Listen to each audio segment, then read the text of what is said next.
This week I'll talk about LinkedIn Stories, TikTok, Facebook ads, and conferences. And this is Trends on Thursdays, where I tell you about the trends I discussed with my clients this week.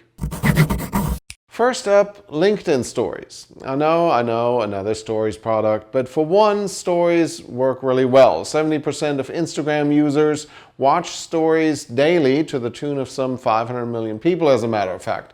Combine that with the fact that LinkedIn captures an audience that is basically Facebook without the frequent, shall I say, divisiveness, the product might actually have merit. As usual, it pays to be an early adopter to take advantage of the algorithm pushing hard to force adoption.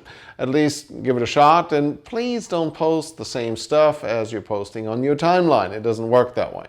I generally don't think that there's any shame in trying a new product, whether it's Stories or TikTok or Reels. Well, maybe not Reels, but generally speaking, there is no shame in trying something to see if it works for you, and if it doesn't, get out. At least you tried. Next, TikTok grows up, platforms evolve. That's basically how it works. Sometimes they evolve rather quickly. 1 minute Snapchat is for the kids, months later it's full of parents talking to their kids. TikTok is super popular, not just because of the whole ban situation, but it's actually really wholesome. I've said it before. It started on the super young spectrum, but now we see millennials and Gen Xers, doctors, lawyers, cooks, and dancers, of course. One of the latest interesting and useful trends is foodies reviewing their finds on TikTok. My recent trip to Dallas was entirely fueled by #DallasFoodie, and we found some places that were totally amazing and hadn't been touched by mainstream Facebook. That also means if you want to be discovered on TikTok, or LinkedIn Stories for that matter, now is the time to start publishing content. I keep saying that, and I know it's hard, but I promise it's totally worth it. Next, Facebook ads. Facebook has for many years outlawed more than 20% text overlay on images. And for good reason, by the way, because text over picture more times than not makes things look pretty salesy, like a Walmart ad basically. But just in time for political season, we can now overlay as much text as we want. Now, let me try to be very clear. I'm not saying it's a good idea, but sometimes, when done tastefully, there is not a problem with the text overlay.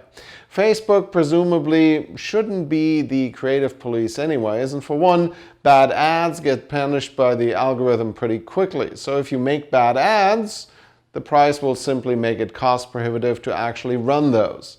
20% is still, of course, best practice, but you don't have to worry about some logo or random text snippet pushing you over the edge. One more, conferences. Oh, how we all miss them. No matter what happens with the pandemic, virtual conferences are here to stay. We've been here before. I actually was involved in a virtual trade show back in 2010, but this time the tech is obviously so much better because it wasn't then. Well, we don't have a choice also, so we're in the process of helping a client set up their part of a fully virtual conference, and it's a very interesting process. The hardest part to get right virtually is always the networking. How do you meet somebody on Zoom for drinks, for example? That will be the hardest part of getting this, because by not having been away from home, you don't have the downtime that normally comes with a conference to go out and socialize. I personally miss conferences, and I've seen some predictions that it might be safe to have them in the later part of next year, and I'm hoping the best and looking forward to it. Anyways, that's it for today. I'm Tobias Wilhelm with Captivate Minds, and this was Trends on Thursdays.